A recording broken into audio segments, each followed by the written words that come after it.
This woman raised a bear and 3 dogs together. Their bond defies all explanation. The first snow of winter fell gently outside Maya Wilson's cabin window as she stared into the crackling fire. At 65, her once dark hair had faded to silver, much like the landscape around her. The flames cast dancing shadows across her weathered face, highlighting the deep lines etched by both laughter and sorrow. Beside her, 3 dogs lay in peaceful slumber: Rex, her aging German shepherd whose muzzle had gone white; Luna, a gentle golden retriever with soulful eyes; and Thunder, a border collie whose energy belied his years. This remote corner of Alaska had been Maya's refuge for 5 years now. 30 acres of wilderness far from the academic halls of the university where she had once been a respected zoologist, far from the city streets that held too many memories, far from the grave sites she couldn't bear to visit anymore. The wind howled outside, rattling the windows of the cabin she had painstakingly made her own. Thunder's ears perked up at the sound, but a gentle stroke from Maya's hand settled him back down. "It's okay, boy," she whispered. "Just the wind."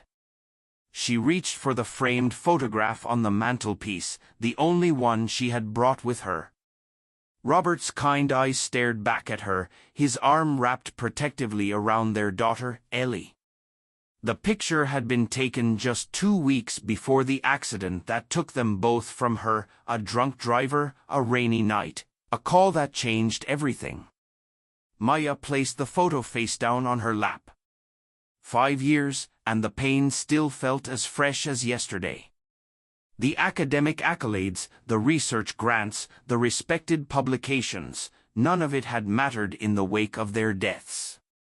So she had walked away from it all, seeking solitude in this vast wilderness where the only judgments came from the mountains and sky.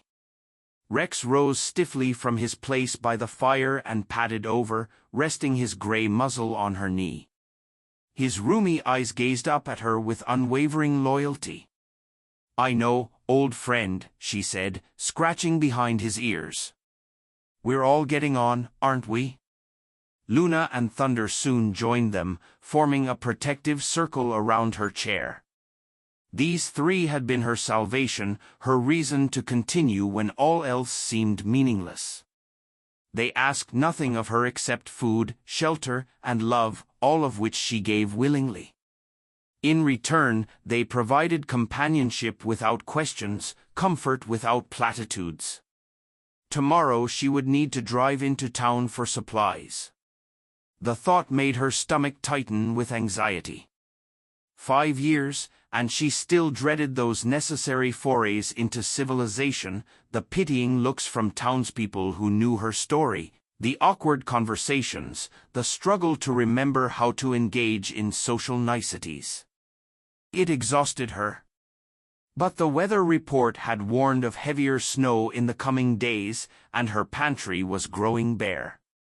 Maya rose from her chair and moved to the window. The snow was falling more heavily now, blanketing her property in pristine white. Her land backed up against national forest, creating a buffer between her and the nearest neighbor, almost 5 miles away. Just how she liked it. She had learned to be self-sufficient out here: the small vegetable garden she tended in summer, the chickens that provided eggs, the basic repairs she had taught herself to make on the cabin and her aging truck. The life she had built was simple, but purposeful. Sleep came fitfully that night, as it often did.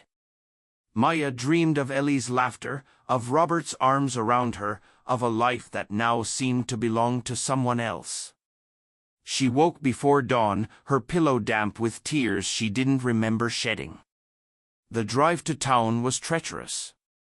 Her old Ford pickup struggled on the icy roads, but Maya had learned to navigate them with careful precision.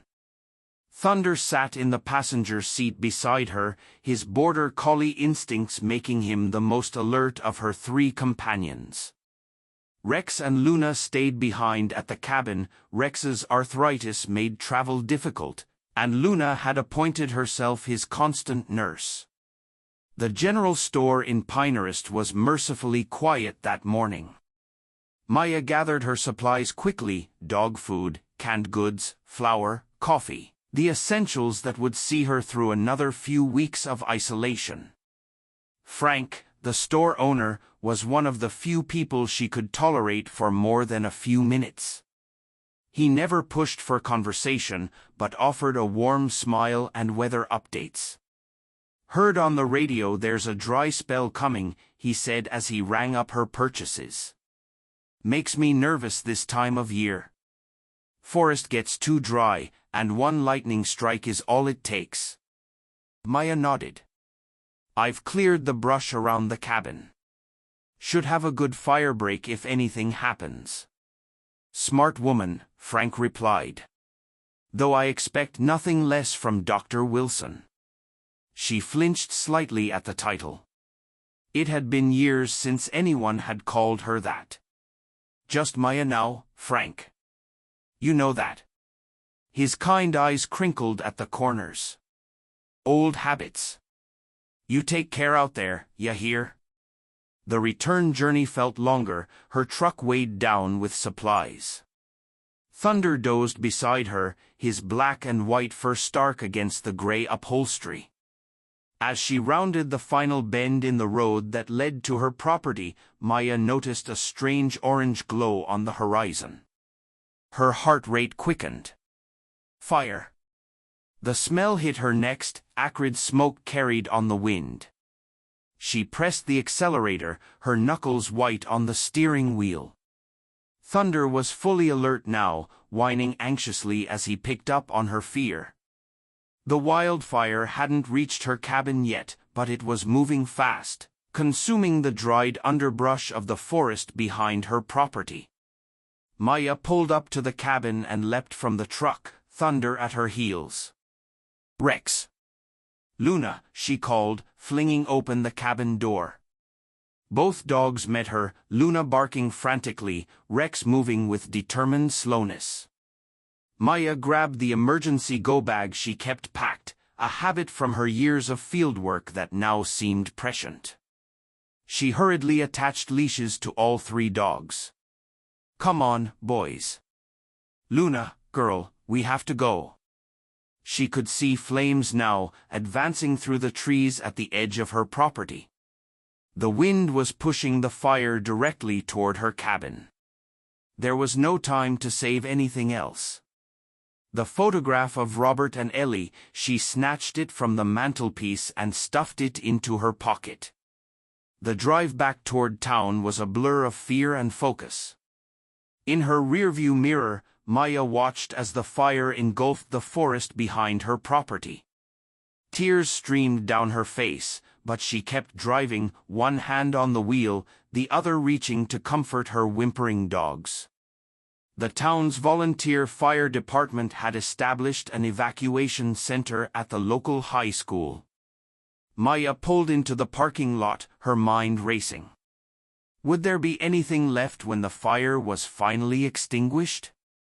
The cabin that had become her sanctuary, the garden she had nurtured, the chicken coop she had built with her own hands, all of it might be gone. 3 days. That's how long Maya and her dogs stayed at the evacuation center, sleeping on a cot in the gymnasium alongside other displaced residents. 3 days of anxiety, of Thunder pacing restlessly, of Rex sleeping fitfully, of Luna whining for home. 3 days before the fire chief announced that the wildfire had been contained and residents could return to assess the damage. Maya's hands trembled as she drove back up the familiar road. What would she find?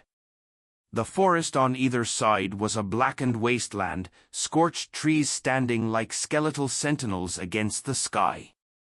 As she approached her property, her breath caught in her throat. The cabin still stood.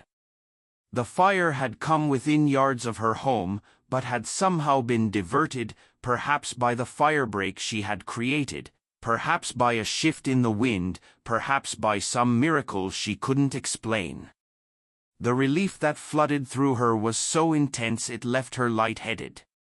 "We still have a home, guys," she whispered to her dogs, who sensed her relief and responded with wagging tails and eager whines. But as Maya walked the perimeter of her property, surveying the damage to the surrounding forest, she made a discovery that stopped her in her tracks. At the edge of the burned area lay the body of a black bear, a female, judging by the size.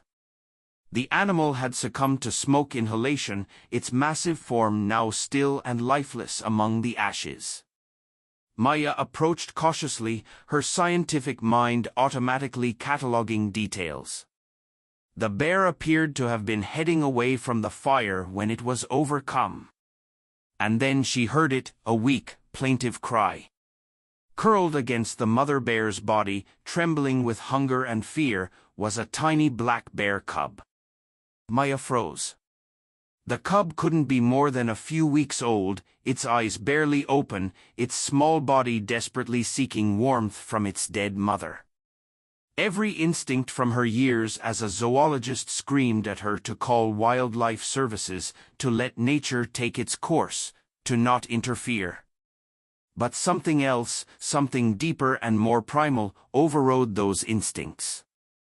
As she crouched down for a closer look, she noticed something protruding from the cub's rear leg, a small piece of metal, the remnant of a hunting trap. The mother bear had been injured, had been trying to save her cub when the fire came.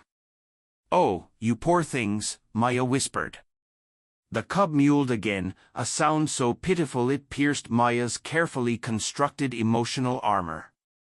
Without fully processing what she was doing, she removed her jacket and gently wrapped it around the tiny creature, lifting it away from its mother's body. Her 3 dogs watched with curious intensity as she carried the bundle back to the cabin. Rex's ears were alert, Luna's tail wagged uncertainly, and Thunder circled around her legs, trying to get a better look at this strange new creature. Inside the cabin, Maya's scientific training took over. She examined the cub carefully, a male, severely dehydrated, with an infected wound where the metal fragment had embedded in his leg. He needed immediate care if he was to survive. "This is crazy," she muttered to herself as she prepared a mixture of warm water and honey. "I should be calling wildlife services. I could get arrested for this." But the thought of this tiny creature being taken away, possibly euthanized if deemed too young for rehabilitation, was unbearable. She had failed to save her human family. Perhaps this was a chance at redemption of sorts. The cub suckled weakly at the mixture she offered. Maya's mind raced through what she knew about bear cubs. They needed milk with high fat content, they required constant warmth, they were completely dependent on their mothers for the first year of life. Could she possibly provide what this cub needed?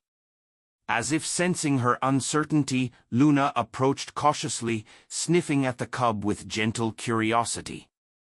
To Maya's amazement, the golden retriever then settled beside the makeshift nest she had created, her body providing additional warmth to the trembling cub. "Well, I'll be damned," Maya whispered. Over the next few days, a routine emerged. Maya converted her storage shed into a safe shelter for the cub, which she named Nova, a new star in the darkness of her life. With steady hands that belied her fear, she performed a minor surgery to remove the metal fragment from Nova's leg, drawing on her years of field experience treating injured wildlife. The dogs remarkably showed neither fear nor hostility toward the bear cub. Rex appointed himself silent guardian, watching over Nova as he slept. Luna's maternal instincts blossomed as she gently licked the cub's fur, keeping him warm and offering comfort. Thunder, ever energetic, seemed to view Nova as a curious playmate, approaching him with playful bows and gentle nudges. Maya knew what she was doing was illegal, Keeping a wild animal, especially a bear, could result in heavy fines or even imprisonment. But as the days turned into weeks and Nova grew stronger under her care, she couldn't bring herself to alert the authorities. Something profound was happening here, something that challenged everything she had learned in her academic career about the boundaries between species. Nova began to thrive. His wound healed cleanly, and his appetite grew voracious. Maya researched frantically, ordering books on bear rehabilitation, scouring scientific journals for insights. She kept meticulous notes, the scientist in her unable to resist documenting this unprecedented interspecies bond forming before her eyes. As winter deepened, Nova's personality emerged, curious, intelligent, surprisingly gentle. He followed the dog's lead in almost everything, mimicking their behaviors with uncanny accuracy. When Thunder barked at a squirrel, Nova would attempt his own version, a huffing sound that made Maya laugh for the first time in years. When Luna settled down for a nap, Nova would curl up beside her, his black fur contrasting sharply with her golden coat. One snowy afternoon, Maya watched from the cabin window as Rex led Nova on a patrol of the property boundary, the old German shepherd moving with purpose, the young bear cub following attentively. It was as if Rex was teaching Nova important lessons about territory and safety. This shouldn't be possible, Maya murmured to herself, jotting notes in the journal she had begun keeping. Interspecies adoption had been documented, but not like this. Not with a predator species being integrated into the pack structure of domestic canines. Yet the evidence was right before her eyes. Nova was developing a strange blend of bear and dog behaviors. He patrolled with Rex, played fetch awkwardly with Thunder, and sought comfort from Luna. He was neither fully bear nor dog, but something in between, a unique creature shaped by extraordinary circumstances. Spring arrived, bringing new challenges. Nova was growing rapidly, his cute cub appearance giving way to the more formidable physique of a juvenile black bear. Maya knew she couldn't keep him in the shed indefinitely. He needed space to develop naturally, to learn to forage, to become the wild creature he was meant to be. She began taking him on supervised excursions into the recovering forest, always accompanied by the dogs. Nova showed natural instincts, for turning over logs to find insects, for digging up roots, for identifying edible berries. But he also displayed behaviors that were decidedly unbear-like. He would return to Maya when she called. He would wait for the dogs before proceeding on a trail. He would even attempt to play fetch when Thunder invited him. "What am I going to do with you?"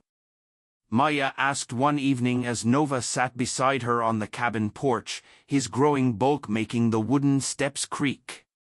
He looked at her with intelligent eyes that seemed to understand far more than a wild bear should. Then he leaned against her leg, a gesture of trust that brought tears to her eyes. The dogs had accepted Nova completely as part of their pack. And Maya realized with a start that she had too. This strange, improvised family had healed something in her that she thought was broken beyond repair. For the first time since losing Robert and Ellie, she felt a sense of purpose, of connection, of love. But as Nova continued to grow, reaching the size of a large dog by his first birthday, Maya couldn't ignore the mounting complications. His paw prints around the property were unmistakably those of a bear. Occasionally, hikers would pass within a mile or two of her cabin, and she lived in fear of Nova being spotted. Then came the day she had been dreading. While in town for supplies, Maya overheard a conversation between two local hunters at Frank's store. "Biggest bear tracks I've ever seen," one was saying. "Right near the Maxwell property. Something ain't right about it." Bears don't usually come that close to settled areas. Could be the one that's been getting into Henderson's chicken coop, the other replied. Might be time for a hunting party before it gets bold enough to go after something bigger. Maya's blood ran cold. Nova occasionally ventured beyond her property lines now, though he always returned. Could he have wandered as far as the Maxwell farm? Had he been raiding chicken coops? She had tried to teach him to avoid human settlements. But he had grown up around her cabin, around her dogs. He didn't fear human scent the way a wild bear should. That night, she sat on her porch long after sunset, waiting anxiously until she heard the familiar shuffling that announced Nova's return from his evening explorations. The relief that flooded through her when his dark shape emerged from the trees was overwhelming. You have to be more careful, she told him, knowing he couldn't possibly understand the danger he was in. People around here won't hesitate to shoot a bear they think is a threat. Nova huffed softly and rubbed his head against her hand, a gesture that still amazed her with its gentleness. Behind him, the 3 dogs appeared, having apparently accompanied him on his wanderings. Thunder's tongue lolled happily, Luna's tail wagged, and even old Rex seemed content despite the exertion. They were a pack, moving together, protecting each other. But how long could this fragile arrangement last? Nova was barely a year old, still young for a black bear, with potentially 15 or more years ahead of him. Maya was 65, with no illusions about her own mortality. What would happen to Nova when she was gone? The question haunted her, becoming more urgent as summer approached and Nova's wanderings grew more extensive. And then, one afternoon, as Maya worked in her recovering garden, a truck she didn't recognize came bumping up her long driveway. Her heart pounded as she quickly ushered the dogs into the cabin. Nova was off in the woods somewhere, safe for now. But for how long? She straightened her back, brushed dirt from her hands, and prepared to face whatever was coming. The truck stopped, and a man stepped out, tall, broad-shouldered, with a park ranger uniform and a serious expression. Maya steeled herself for confrontation. "Ms. Wilson," he called. "I'm Jordan Hayes, new ranger for this district. Just making rounds, checking on residents after last year's fire. Mind if I ask you a few questions?" Maya nodded stiffly, her face carefully blank. "What can I help you with, Ranger Hayes?" "Jordan," Hayes said, removing his ranger hat as he approached, revealing thick brown hair and a face that was younger than Maya had initially thought, mid-30s, perhaps. His eyes were alert but kind, scanning the property with professional interest. "Just following up with all the residents near the burn zone," he explained. "Making sure you're not having any issues with displaced wildlife, erosion problems, that sort of thing." Maya forced herself to remain calm, though her heart was hammering in her chest. Behind her, she could hear Rex's low growl from inside the cabin. "Everything's fine here." The fire didn't quite reach the cabin, thankfully. Jordan nodded, his gaze lingering on the repaired shed behind her. "Glad to hear it. Some folks have reported unusual animal activity since the fire. Bears especially seem to be exploring new territories, coming closer to properties than they used to." "I haven't seen anything concerning," Maya lied, hating the ease with which the falsehood slipped from her lips. How long had it been since she'd had to dissemble like this? Not since her academic days, when university politics had sometimes required strategic omissions. "Mind if I take a look around?" Jordan asked. "Standard procedure. We're trying to track migration patterns post-fire." Maya's mouth went dry. "I don't think that's necessary." Like I said, everything's fine here. Something in her tone must have alerted his suspicion. His eyes narrowed slightly, though his expression remained polite. Ms. Wilson, I understand valuing your privacy out here, but he stopped mid-sentence, his attention caught by something behind her. Maya turned to follow his gaze and felt her heart sink. Nova had emerged from the tree-line at the edge of her property, his black form unmistakable even at a distance. Worse, Thunder had somehow escaped the cabin and was bounding toward the young bear with typical border collie enthusiasm. Is that, Jordan began, his voice hushed with disbelief. Maya watched as Thunder reached Nova, the two engaging in their usual play greeting, Thunder circling and darting, Nova responding with gentle paw swipes that never quite connected. It was a display of interspecies communication that would have fascinated her as a zoologist. Now it filled her with dread.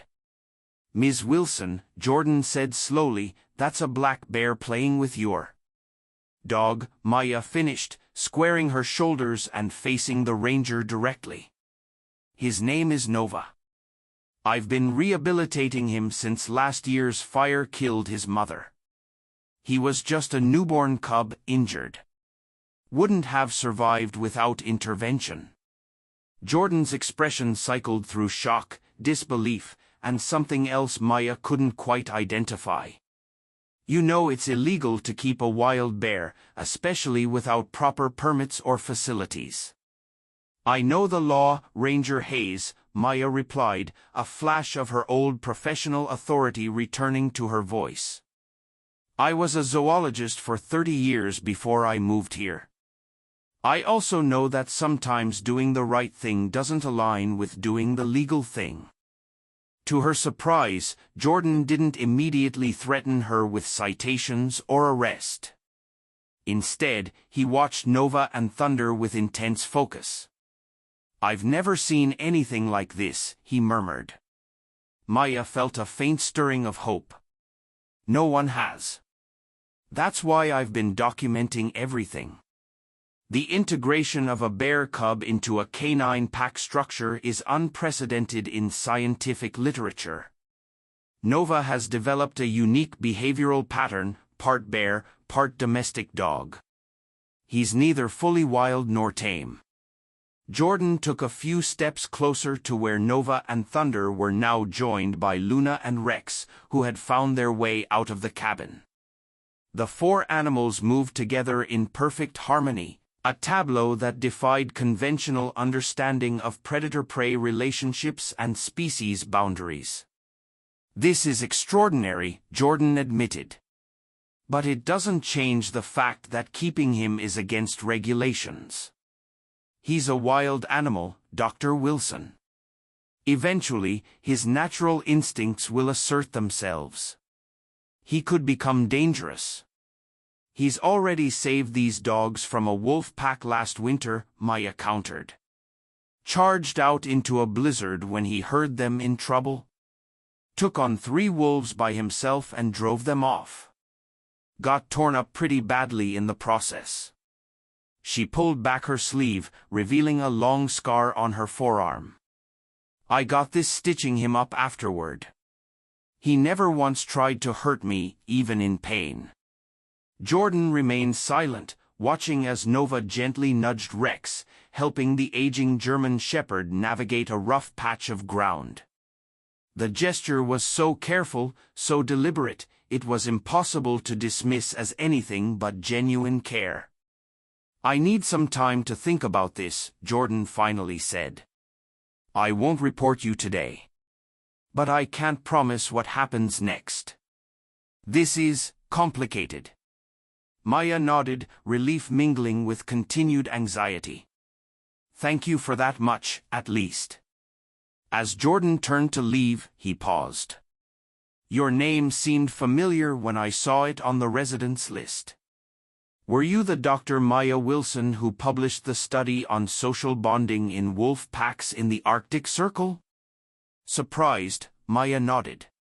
A lifetime ago.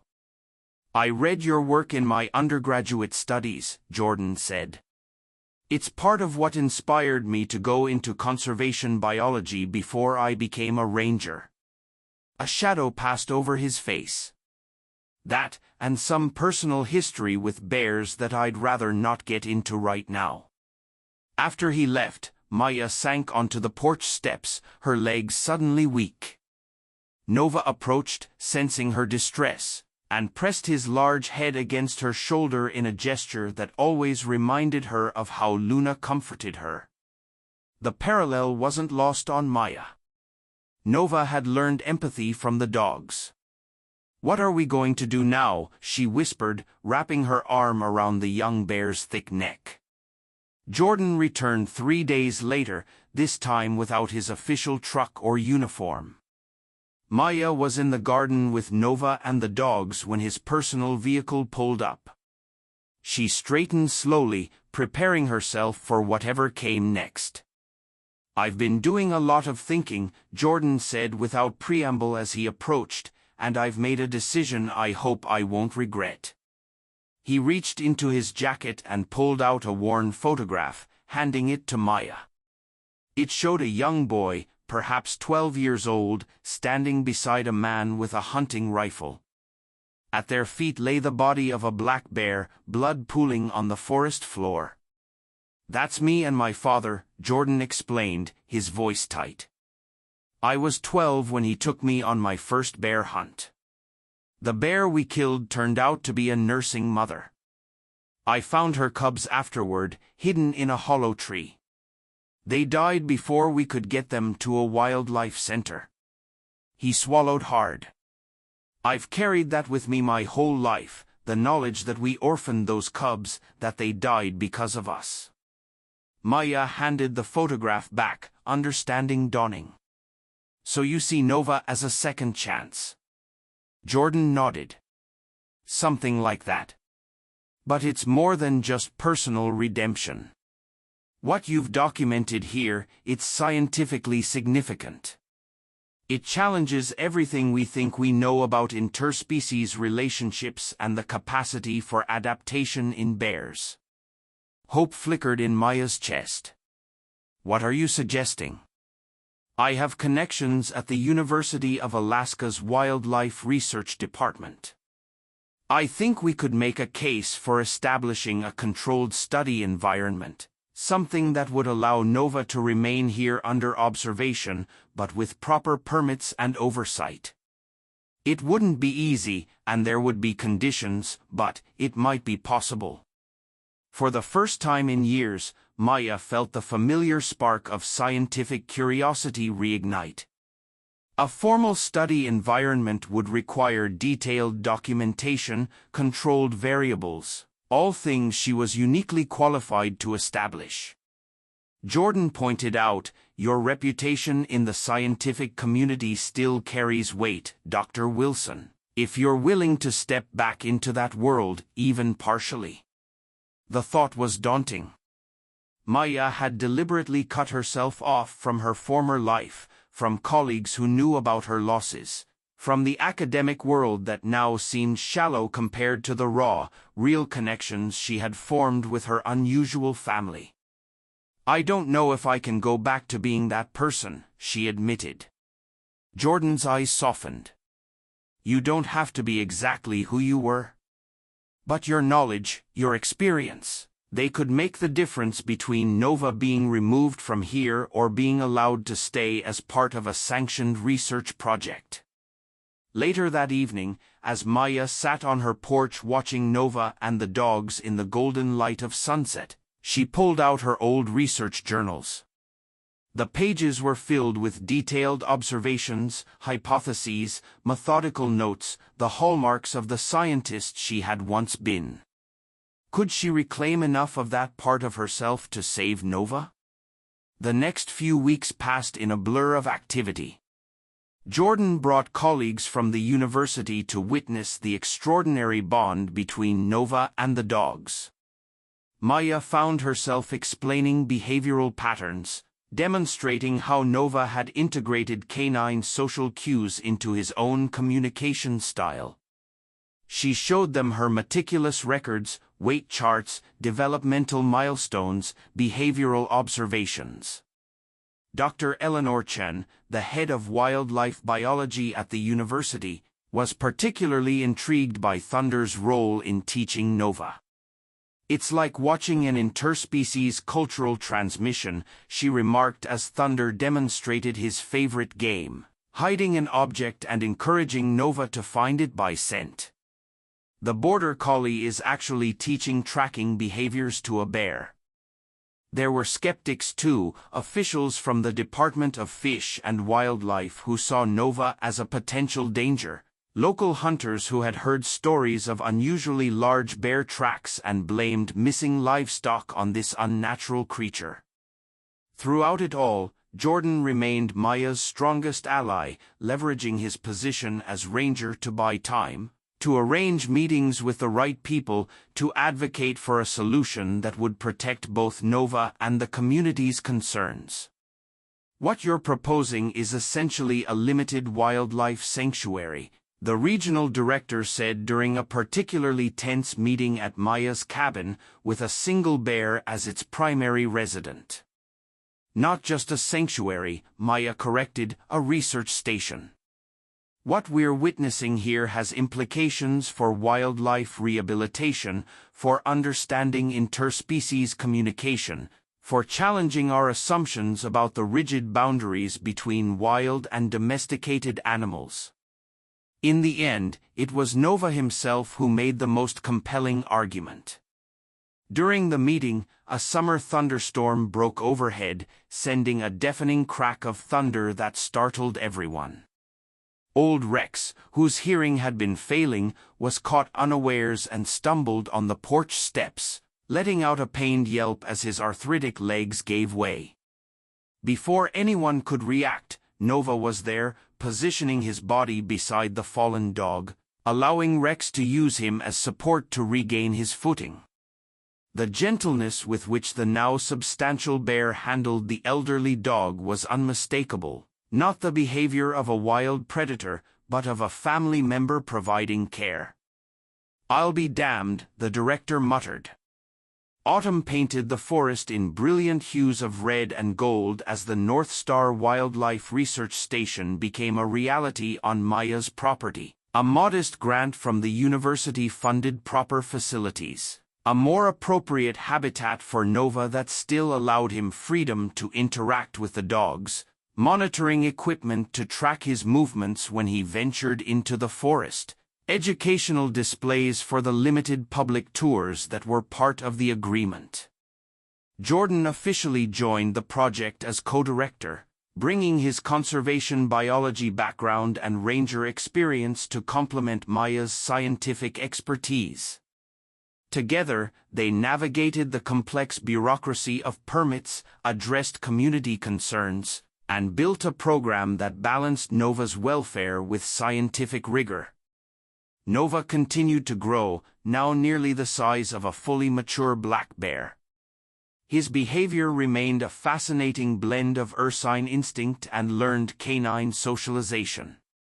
He still patrolled the property boundaries with the dogs, still responded to vocal cues from Maya, still showed remarkable gentleness with Rex as the old shepherd's health began to decline.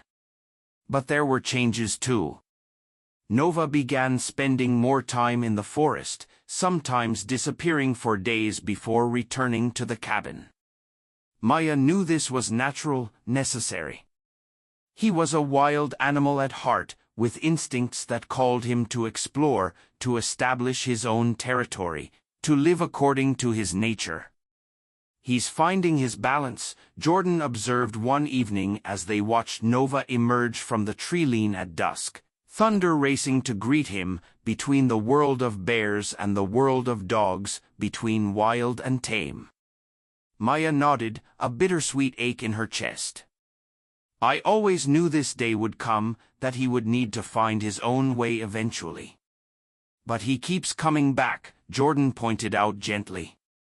"That's the extraordinary thing. He chooses to return again and again." Winter arrived with its usual severity, blanketing the landscape in snow and ice.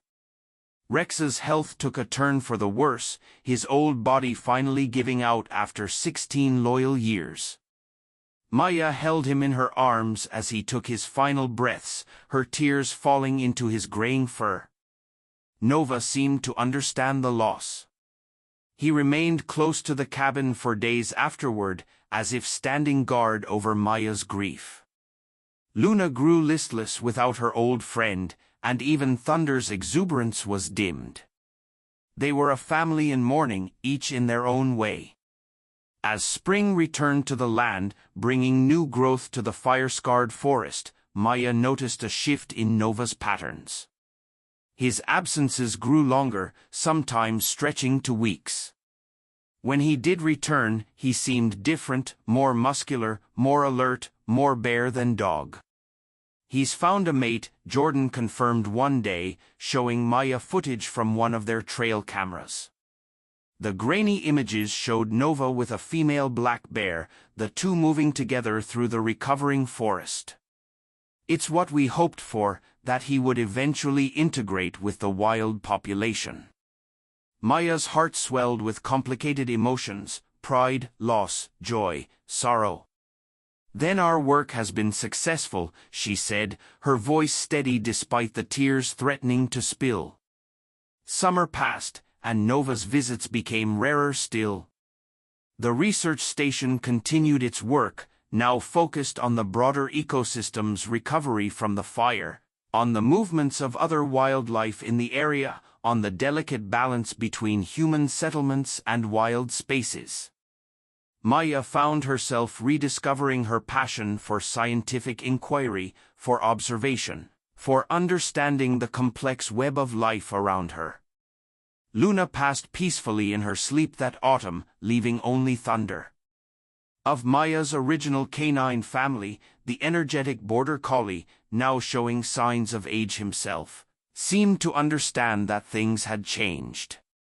He no longer raced to the forest edge looking for his bear companion, though his ears still perked up at certain sounds from the woods. Years passed.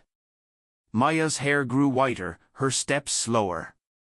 Jordan became not just a colleague but a dear friend, his regular presence at the cabin a comfort as she navigated the challenges of aging in such a remote location.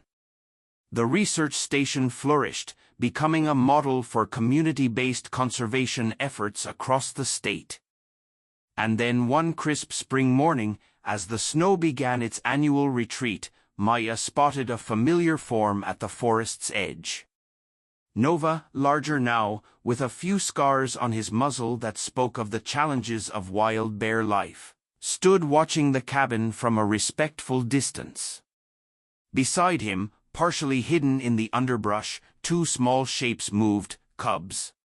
His offspring. Curious but cautious. Maya didn't approach, didn't call out.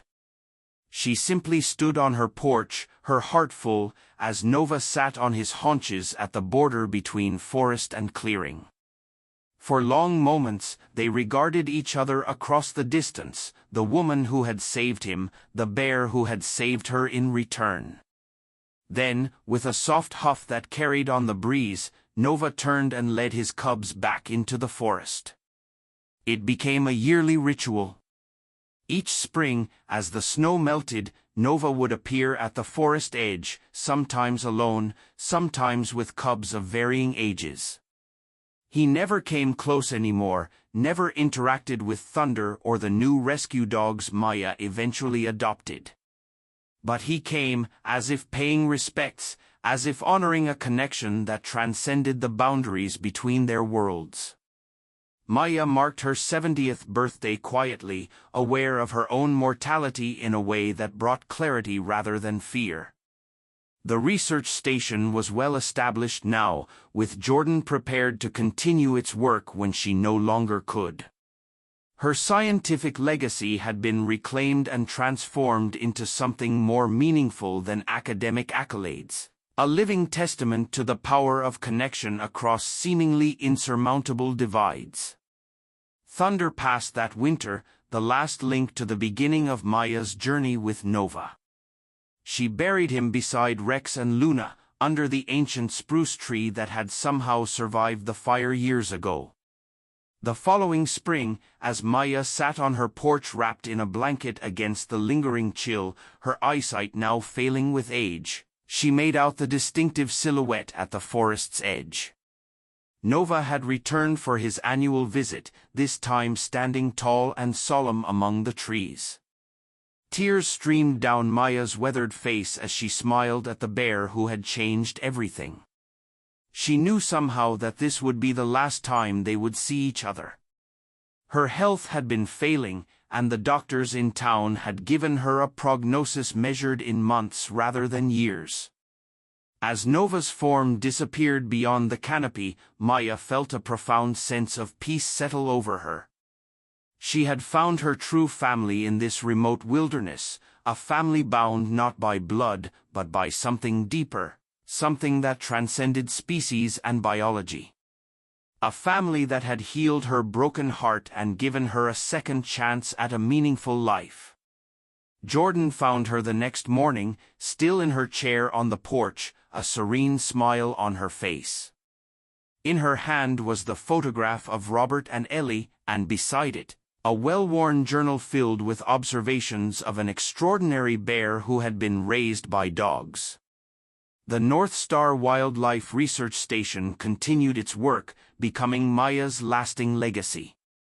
And for years afterward, locals would report occasional sightings of an unusually large black bear that seemed unafraid of humans, yet never caused any trouble.